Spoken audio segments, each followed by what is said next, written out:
we cannot build lasting political change unless community is at the heart of it. And they used to understand this. I mean, the old Labour movement, going back 120 years ago, were fundamental part of that project was building community groups.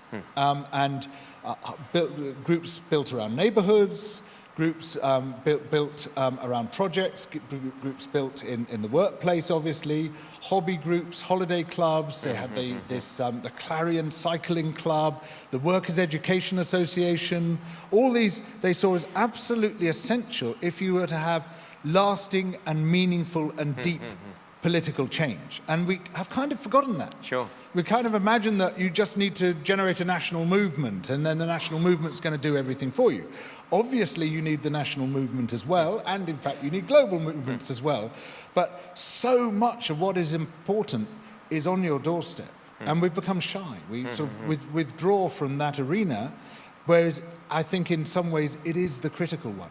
Now, what makes this particularly interesting, and I don't have to tell you this, of all people, is that there's a science behind this, as we know. There's a science of how to build a participatory culture. Some amazing work done by Tessie Britton and others on behalf of Lambeth Borough Council. They produced this 400-page report looking at how you get people involved in community projects. And they found that there is a sort of stepwise thing, particularly with low threshold, low commitment stuff, like eating together. You know what the word companion means? Sure. You do, most people don't. It comes from companes, with bread. Eating together is a fundamental component of companionship and togetherness. And so very simple things like that. And then you start building it and you can build it into more complex things. What it does straight away is to connect you with people you might not otherwise have been connected with.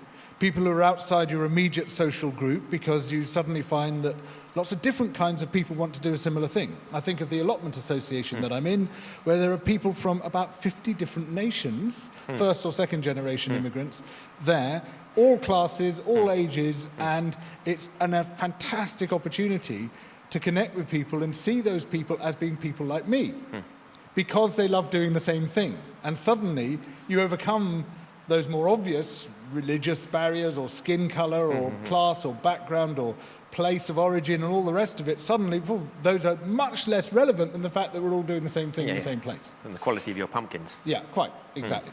Yeah, apples in my case mostly. And so you got that connectedness, and then it seems to me, well, it's not enough to stop there, as you well know. And on the basis of a participatory culture, you build a participatory politics. Flat pack democracy being a great example, Better Reykjavik being a fantastic example too, where basically the entire population plans the city. It's just amazing. And then on the back of that, you build your participatory economics, particularly participatory budgeting of the kind pioneered in Porto Alegre in southern Brazil, but now picked up in many other places as well, which has a transformative, dramatic effect everywhere where it's practiced at scale. And then I feel the next step after that is to start building that totally neglected fourth sector of the economy up, which is the commons.